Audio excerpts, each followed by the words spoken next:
Salut les amis, j'espère que vous allez bien. On se retrouve aujourd'hui pour la fameuse course de Leuze-en-Hainaut. Donc une course qui se situe près de Tournai, une course de plus ou moins 82 km qui va se faire à plus ou moins, j'étais à 338 watts moyen. Donc 338 watts normalisé, pardon. Donc c'était une course très rapide. On a fini donc cette course avec 41,4 km/h. Vous allez voir, c'était une course très difficile. On part directement sur les chapeaux de roue. Ici donc le temps de cette journée, donc nous sommes le 29 mai, donc c'est une course qui a été faite cette semaine. On part directement sur une course qui est détrempée. C'est-à-dire qu'il y a déjà eu des averses pendant l'entraînement, donc pendant l'échauffement. Ici donc faire attention parce que on voit qu'il y a, là ça s'est calmé, mais les routes sont encore très humides. Voilà, donc ici course élite donc, qui se passe donc à l'échappée du Hainaut. Donc il faut savoir, on est dans le milieu de saison.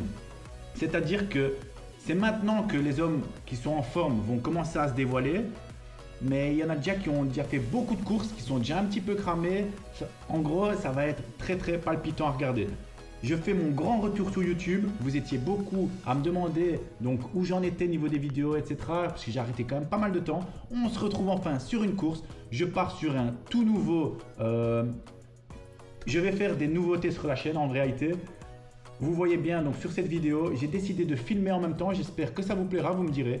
Donc attention ici, je reviens quand même sur la course. Donc je voyais que des petits groupes partaient. Je voulais absolument pas rater ça. Pourquoi? Parce que vous le savez très bien, les courses élites ici, ça part très très vite. Il faut savoir qu'en général, donc ce sont des tours de circuit. Ici on avait, donc c'était 11 tours à effectuer.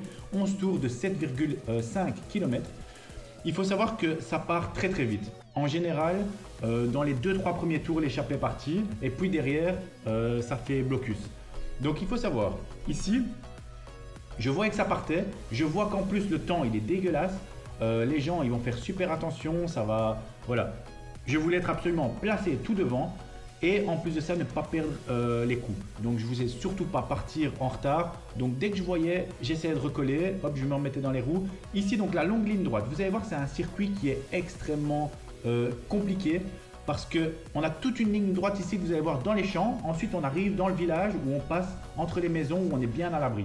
Ici on avait donc là le vent de face qui vient un peu vers la droite.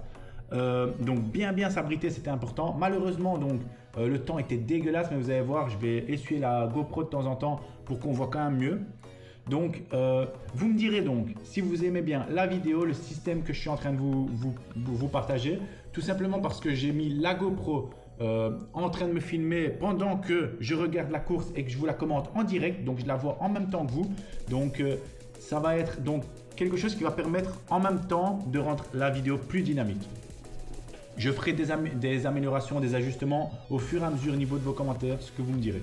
Donc malheureusement, comme je vous ai dit, hein, je couperai de toute façon la vidéo de temps en temps, je la remettrai à d'autres moments. J'ai quand même essayé d'essuyer la vidéo de plus en plus, parce que là vous voyez le temps il était dégueulasse, directement ça se mettait sur la GoPro. Donc comme je vous ai dit, donc une course qui a été extrêmement rapide, mais pas forcément rapide en km/h, mais plus en accélération. On avait énormément donc de puissance, la puissance normalisée comme je vous ai dit 338 ou 337 watts, c'était vraiment très puissant. Pourquoi? Tout simplement parce que vous allez le voir, je vais essayer de suivre tous les coups, un maximum. Je sais très bien que je suis en forme pour le moment. Plus les vidéos vont sortir, plus je vais vous expliquer un petit peu mon début de saison, mais ça s'est super bien passé pour le moment. Il faut savoir que pour le moment, je suis déjà à 5 victoires et j'ai fait une dizaine de courses à peu près. Donc ça se passe vraiment bien. Voilà, je suis en forme. Je sais bien que je dois me placer devant, je dois essayer d'être bien placé. Donc à chaque fois, je vois les coups partir. Comme vous savez, donc très important, il faut connaître un petit peu donc avec qui vous courez. Savoir un petit peu les hommes qui sont en forme parce qu'il faut surtout ou être avec eux ou ne pas les laisser partir trop souvent. Donc là, je suis bien placé. On a le vent qui est de face un petit peu vers la droite. Là, je suis vraiment bien placé donc à l'abri du vent. Très important aussi ça, parce qu'on voit trop souvent des gens qui roulent un petit peu n'importe comment, qui prennent trop souvent le vent ou du moins qui... vous avez beaucoup à me demander parce que forcément avec les vidéos etc, il y a quand même pas mal de gens qui débutent, donc qui me posent des questions et vous étiez énormément à me poser la question comment je faisais pour toujours aussi bien me placer ou du moins ils avaient des erreurs de placement etc. Je leur expliquais en fait c'est à force de faire vos courses, de faire des courses, vous allez commencer à déjà analyser d'où vient le vent avant d'aller à vos courses. Moi, c'est ce que je fais toujours. Application, je regarde d'où il va pousser le vent. Comme ça, je mets donc les traces donc GPX du circuit, donc de la course, et je vois à chaque fois dans telle ligne droite, je devrais être placé à tel endroit, etc. Surtout qu'en plus, je suis sprinter. Oui, cette année, je me suis spécialisé vraiment en tant que sprinter. Il faut savoir que l'année passée, j'ai perdu beaucoup de poids. J'avais voulu absolument essayer de changer de style, etc. Mais ça ne m'allait pas du tout. Donc cette année-ci, je me suis vraiment dit, voilà, je vais remuscler ça à fond à la salle. Je suis allé 3 fois à la salle par semaine. C'était énorme. J'ai vraiment travaillé ça à fond. Donc la puissance max, ça m'a aidé à fond. Et cette année, je suis vraiment venu en tant que sprinter. Et du coup, c'est encore plus important pour moi parce que je regarde. Donc, avant toutes les courses, d'où va arriver le vent et surtout pour la ligne d'arrivée parce que forcément sur cette dernière ligne droite il faut être le placé au top du top. Donc voilà, là on remonte, donc ici c'est un faux plat montant donc de 2%, on dirait pas hein, mais ça c'était assez dur. D'ailleurs on voit il y a des petites cassures. Ici donc on avait le vent de face, il arrivait vraiment face un petit peu vers la gauche ici mais on l'avait bien de face. Là il était assez hardcore. Donc on essayait de se cacher un maximum, mais voilà, vous voyez le temps, il était dégueulasse. Malheureusement, je reviens, je vous fais une vidéo sur une journée où il fait dégueu alors qu'il y a eu des belles journées, mais c'est pas grave, il va y en avoir des belles. Ici, donc pour vous expliquer aussi ce qui s'est passé, je n'ai pas su filmer les courses tout simplement parce que j'ai eu un gros problème avec mon tout nouveau vélo, donc le SL8, le S-Works Tarmac SL8. Dès que je l'avais reçu, 3-4 semaines après, la patte donc, du compteur qui a pété. Donc la patte compteur a pété, mais dans le cockpit, en fait, ça pète à l'intérieur du cockpit. Du coup, ce qui se fait, c'est que j'ai dû envoyer le cockpit en garantie. Ça a pris un temps de malade. Donc vous voyez, là, je viens d'essuyer la caméra. J'ai essayé de faire ça un maximum pendant la course, mais vous verrez que après, ça va se calmer. Niveau du temps, on verra mieux. Donc, oui, les amis, le temps d'envoyer ça en garantie m'a fallu des mois et des mois. Franchement, c'était hallucinant. J'ai attendu 8 mois pour avoir un retour de garantie. Et encore, c'est pas encore fait. Là, donc, j'ai reçu un guidon potence en attendant que ça soit renvoyé comme on renvoie un. Enfin, c'est une catastrophe les amis. Du coup, je ne savais jamais mettre de GoPro ni rien. Le seul moyen si je voulais mettre une GoPro, c'était de mettre un harnais. J'ai essayé, c'était horrible. Je l'avais fait tout un temps, il y a 2 ans. Mais ici, donc avec les courses qui sont de plus en plus dures, qui sont de plus en plus rapides, laissez tomber. C'était un parachute le truc, c'était impossible. Donc voilà, ici attention, très dangereux, je vous explique quand même en même temps sur la course, très dangereux ici donc le virage donc en montée qui était extrêmement glissant, pas de chute ce jour-ci, en tout cas moi j'en ai pas vu, il y a peut-être eu mais je ne sais pas, mais là moi j'en ai pas vu donc, mais c'était assez chaud et directement on repartait sur une très grosse accélération à chaque fois, là on était à plus de 1000 watts, hein. Les relances elles étaient extrêmes pour arriver donc sur cette longue ligne droite, faux plat descendant, après ça va être faux plat montant, vente de dos, donc bon là ça se stoppe un petit peu parce que voilà, il n'y a personne qui sort, mais il faut savoir que là on était à 60 km/h, on était à 54-55 km/h dans ce faux plat descendant là, ça avançait vraiment fort. Donc voilà, toujours très attentif, donc restez bien placé. J'ai pris mon eau avec moi, j'ai pris mon thé, c'est une infusion donc thé menthe réglisse, je kiffe trop ça. Hop. Parfois je mets du miel dedans, ça fait du bien aussi. Je me suis posé correctement les amis, posez-vous tranquille aussi, on est sur une vidéo longue. La vidéo elle va faire 25-30 minutes à mon avis, donc on est posé, prenez votre café, votre thé, ce que vous voulez, on est tranquille. Ici donc les amis, je me suis lancé sur un nouveau projet, c'est-à-dire que je vais essayer, comme je vous le dis, voilà. Je vais essayer de faire un maximum de vidéos. Je vais vous les présenter comme ceci, j'espère que ça va vous plaire, vous me direz dans les commentaires, dites-moi si vous avez des trucs que vous préférez que j'améliore ou etc. Ne me dites pas donc la qualité de la vidéo parce que forcément, malheureusement avec la pluie, c'est vrai que le début de vidéo il est un petit peu catastrophe, mais après l'écran va être beaucoup mieux. Comment ça, la pluie c'est pas moi qui gère, mais plus niveau de tout ce qui va être sur le côté, donc déjà avec la caméra en plus etc. Comment vos retours vont être importants. Pourquoi? Parce que j'aimerais bien c'est faire, chaque fois que je vais avoir les vidéos, je vais essayer de les sortir au plus vite. Parce qu'en fait, ce qui s'est passé l'année passée et que j'en sortais pas assez, c'est parce que je voulais trop monter les vidéos, mais ça me prenait un temps de fou. Ça me prenait 10-12 heures pour les vidéos, c'était un truc de malade. Et encore, c'était le minimum pour une vidéo.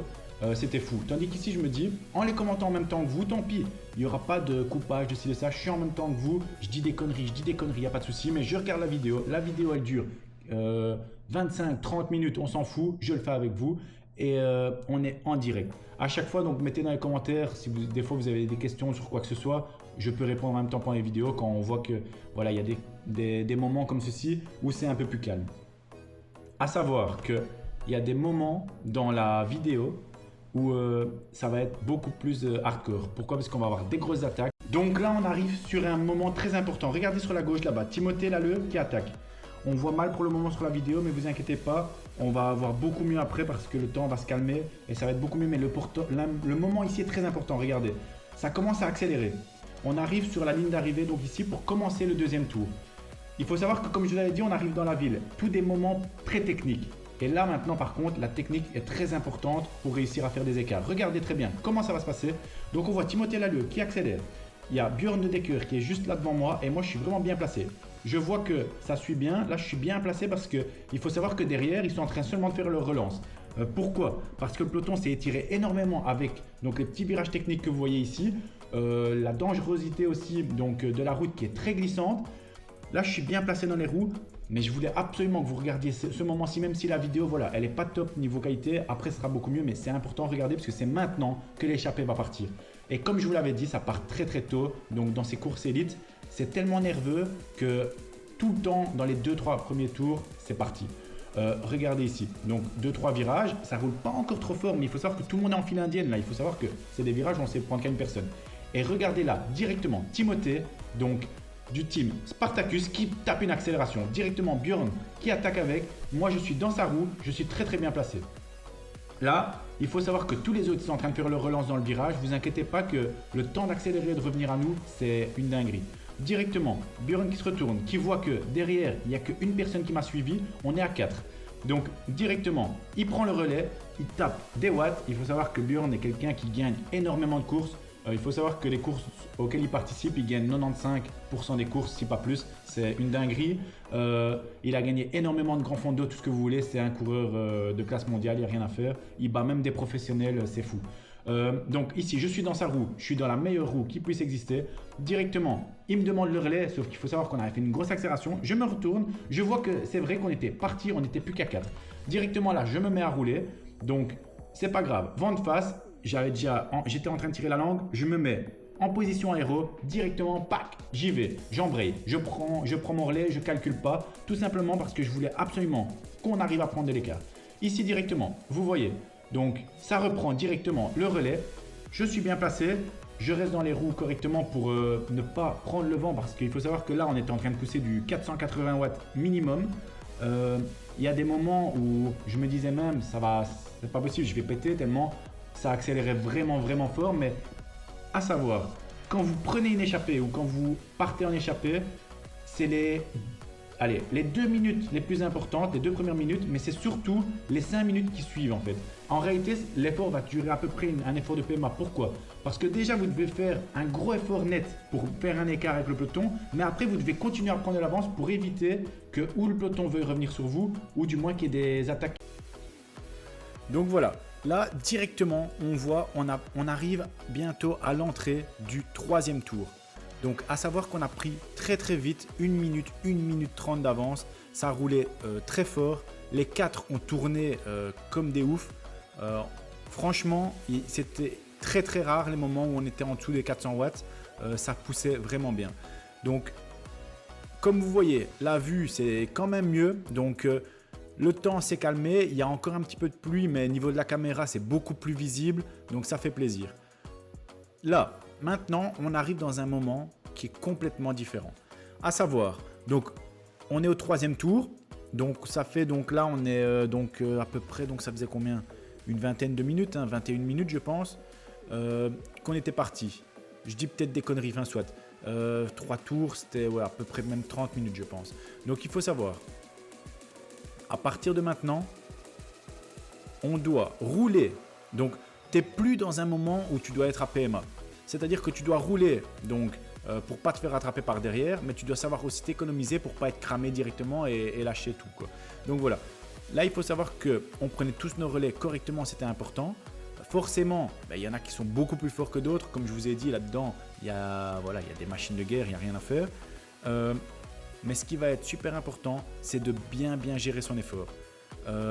À savoir que là, on est plutôt sur de l'effort seuil. Donc pour moi, à peu près, on est sur du 330, 360 watts entre les deux là. Je dois rester dans ces zones-là. Niveau cardio, donc je suis en maximum à 193 pulsations. Donc je dois essayer de me tenir dans les 175 pulsations à peu près. Si je passe au-dessus, je passe un peu dans le rouge. Et si je suis trop en dessous, je me donne pas assez et c'est pas bon non plus. Donc il faut vraiment ton juste milieu. Surtout quand tu es en échappé comme ça à 4 et que derrière tu as le peloton qui essaie de revenir. On avait pris beaucoup de temps, mais c'est quand même important.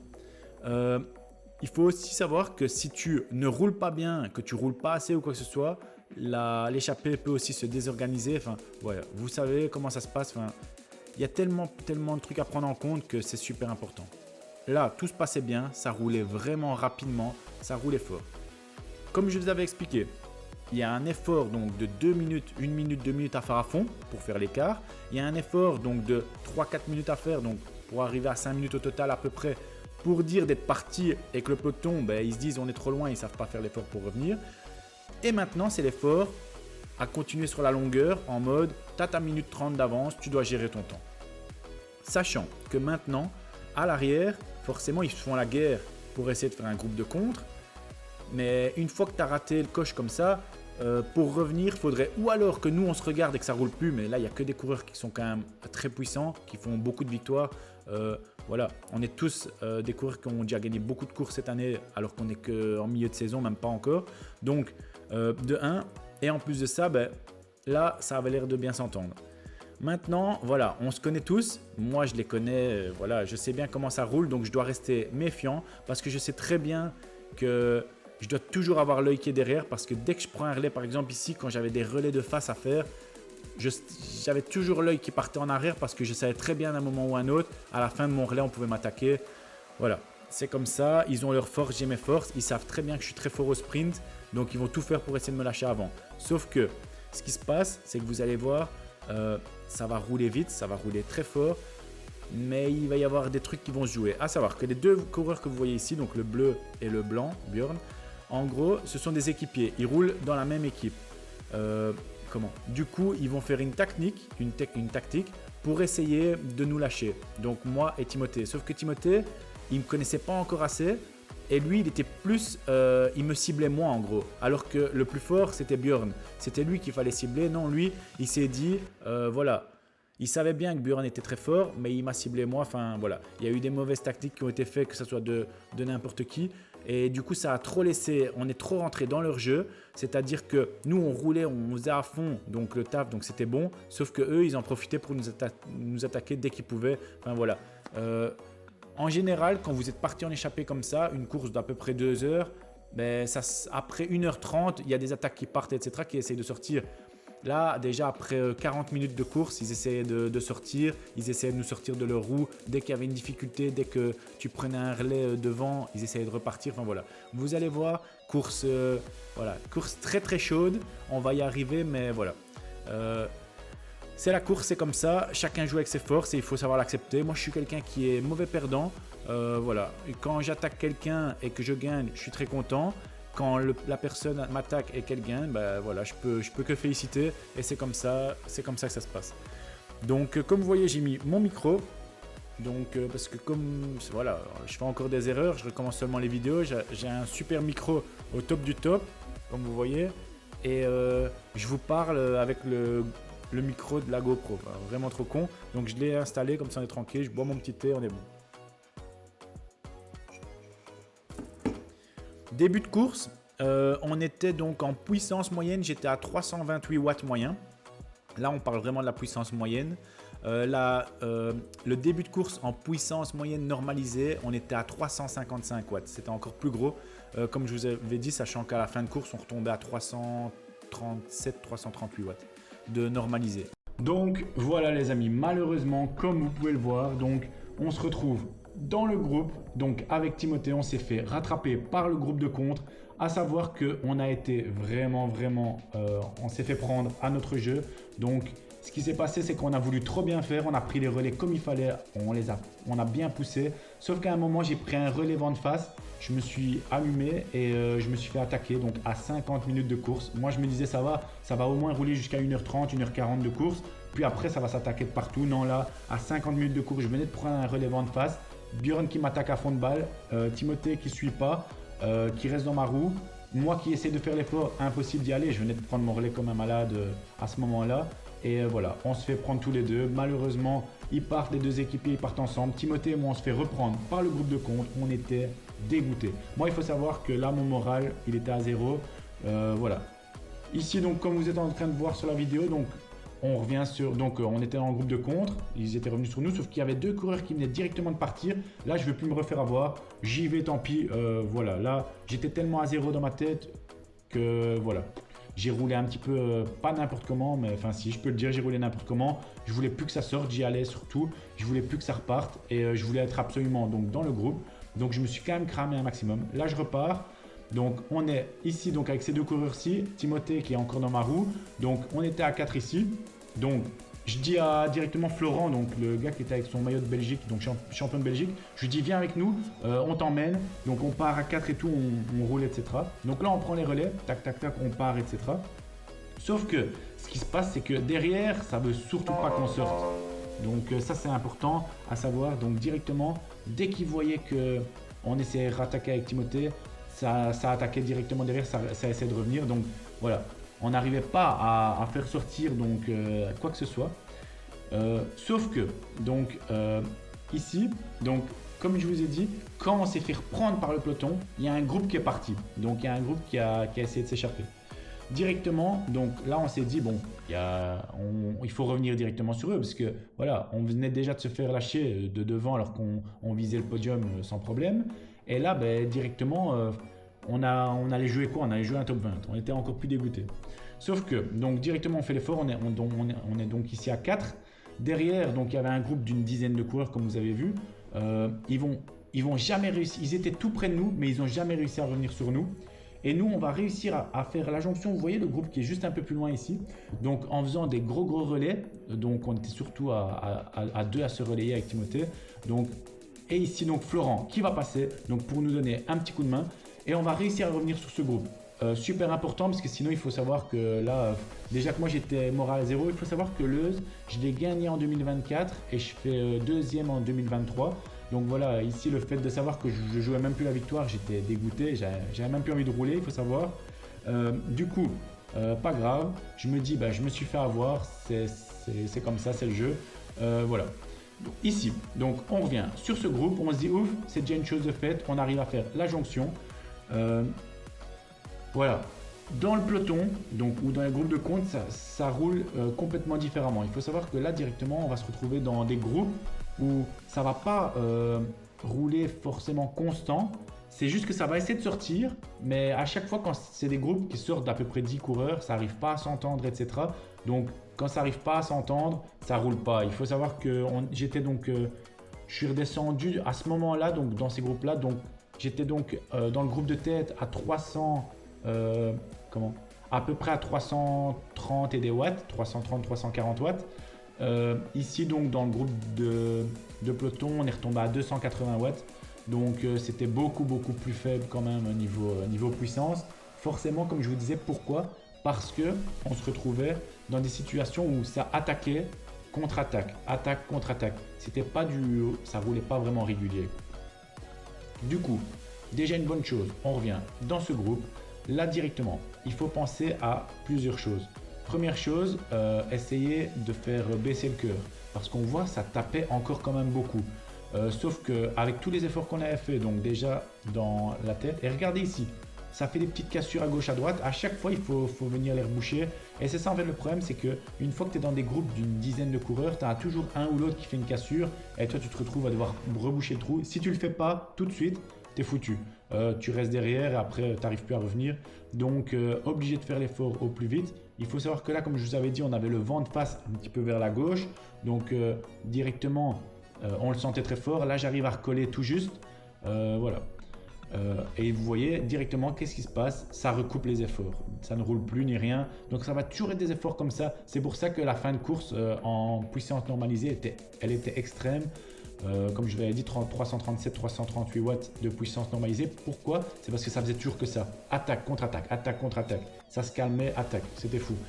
Donc voilà, là moi mon objectif c'était d'essayer de me reposer un maximum, mais j'y arrivais pas en réalité, parce que vu que ça s'attaquait tout le temps, et que moi j'étais obligé d'essayer de suivre parce que voilà, je suis quand même en forme pour le moment, donc je peux pas laisser partir. Ben regardez, chaque fois que j'essaye de récupérer un tout petit peu parce que mon cœur était tout le temps très haut, ça repartait, donc j'étais obligé d'essayer de resuivre et ainsi de suite. Donc voilà, j'arrivais jamais à redescendre et je vais le sentir toute la course, je vais avoir vraiment du mal. Et comme je vous l'ai dit déjà physiquement et puis même mentalement, j'étais voilà, j'en pouvais plus. Plusieurs fois, hein, c'est parce que je suis pas du tout comme ça. Et je le fais pas, je pense que je l'ai jamais fait, mais plusieurs fois, franchement, j'étais à deux doigts de me dire c'est bon, j'arrête. J'avais envie de rentrer et de stopper la course tellement j'en avais marre. Donc voilà. Mais bon, après ça c'est voilà, je dois réussir aussi à me canaliser là-dessus et de me dire ben c'est pas grave, t'as raté ta course, c'est pas grave, il y en a d'autres. Et c'est comme ça. Mais sur le moment même, t'es dégoûté parce que il faut savoir que j'avais tout fait en œuvre pour arriver à cette course le plus en forme possible. Donc quand tu as une course que tu te mets un objectif dessus et que tu vois que c'est plus possible, tu es dégoûté, quoi. Donc voilà. Là, il y a toujours une belle place à essayer d'aller chercher, hein, donc il n'y a pas de souci. Là, j'arrive enfin à me remettre. Donc on voit donc il y a les deux équipiers qui sont là juste devant. Donc j'arrive enfin à me mettre dans la roue pour essayer de récupérer un maximum.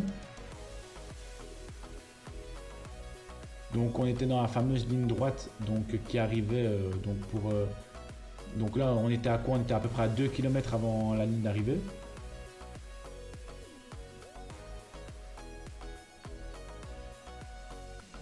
On voit donc c'est Timothée qui fait donc le train pour son équipier. Moi là je suis bien placé, mais comme je vous ai dit, je suis vraiment cramé. Déjà j'étais forcément cramé du début de course où j'avais fait les 50-55 minutes en échappée où j'ai vraiment donné énormément. Je me suis cramé fortement. Puis après, je me suis cramé dans les contre-attaques, etc. pour revenir sur les groupes. C'était abusé. Et ici, donc, j'ai à peine une minute. Là, on va voir une minute ou deux où je récupère un petit peu avant qu'on arrive sur ce fameux sprint de la ligne d'arrivée. Parce que oui, donc là, on est sur le dernier tour. Donc, on arrive sur ce fameux sprint. À savoir qu'en sprint cette année, je suis vraiment très fort. Sauf que ici, j'arrive avec des jambes qui sont lourdes à crever. Là, j'avais super mal aux jambes. J'avais pas de crampes parce que je prends tout ce qu'il faut, donc magnésium et tout, pour essayer de contenir tout ça. Mais voilà, il n'y a rien à faire quand ça va pas dans la tête, les jambes elles suivent pas. Et là, je l'ai bien senti. Je reste bien positionné parce que je me dis, là, il y a moyen que ça emmène le sprint. Je suis bien placé. Troisième position, on était un groupe de... Là, on était à peu près un groupe de... C'était 8-9 coureurs. Donc j'étais très bien placé donc, dans ce groupe de contre. Et en fait, là maintenant, à l'instant précis, regardez, je fais une grosse erreur. C'est-à-dire qu'au lieu de rester bien placé comme j'étais dans les trois premiers, alors que je savais très bien que ça faisait le train, donc que j'étais vraiment bien placé, je me laisse décrocher et je viens me mettre à peu près à la 7e position. Sauf que là, j'ai fait une très grosse erreur. Pourquoi? Parce qu'ici, on était sur un sprint vent de dos. Sprint vent de dos, tu peux partir à 500 mètres de la ligne d'arrivée, il n'y a aucun souci. Sauf que là, comme un handicapé, je vais partir à 250-300 mètres de la ligne d'arrivée. Je vais être très con. Regardez, ça part. Moi, à ce moment-là, je devais partir maintenant de derrière et y aller à fond. Et j'y suis pas allé. Et en gros, regardez ce qui va se passer. Et c'est là que c'est intéressant aussi de voir un petit peu ce qui se passe. Je vois ici Ronald, donc Ronald Marlier qui est juste devant moi. Quelqu'un qui est très puissant justement. Et en gros, je le vois partir sur la droite et j'aurais dû aller avec lui, sauf que je reste ici sur la gauche et je vois qu'il n'y a aucune explosivité les gars. Du coup, je suis obligé de déborder sur la gauche et en fait devant, ils ont déjà 20 mètres d'avance, quoi. C'est hallucinant.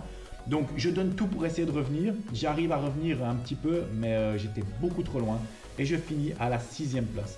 Donc voilà, je suis dégoûté de ma course, mais malheureusement c'est comme ça que ça se passe. Des fois il y a des courses qui se passent très bien, des fois il y a des courses qui se passent pas du tout bien. 6e, c'est déjà pas mal, mais voilà, je suis quand même très dégoûté parce que je voulais faire beaucoup mieux. Voilà, j'ai été battu par plus fort que moi, même au sprint qui est Voilà, mon effort de prédilection, j'ai pas réussi à me placer, j'ai pas réussi à faire ce que je voulais, mais voilà, c'est pas grave. On va essayer de donner tout. Donc ici, donc donc ça c'était la course du 29 mai. Demain et après-demain, j'ai encore une course. Donc j'ai deux courses ici qui vont se passer donc samedi et dimanche. Donc je vais essayer de les filmer, je vais vous les mettre au plus vite. J'espère que cette vidéo vous a plu. N'hésitez pas à liker, à partager la vidéo et surtout commenter cette vidéo parce que ça me fera super plaisir donc de revoir un petit peu tous vos commentaires. Allez, c'est parti. Salut, merci beaucoup à tous.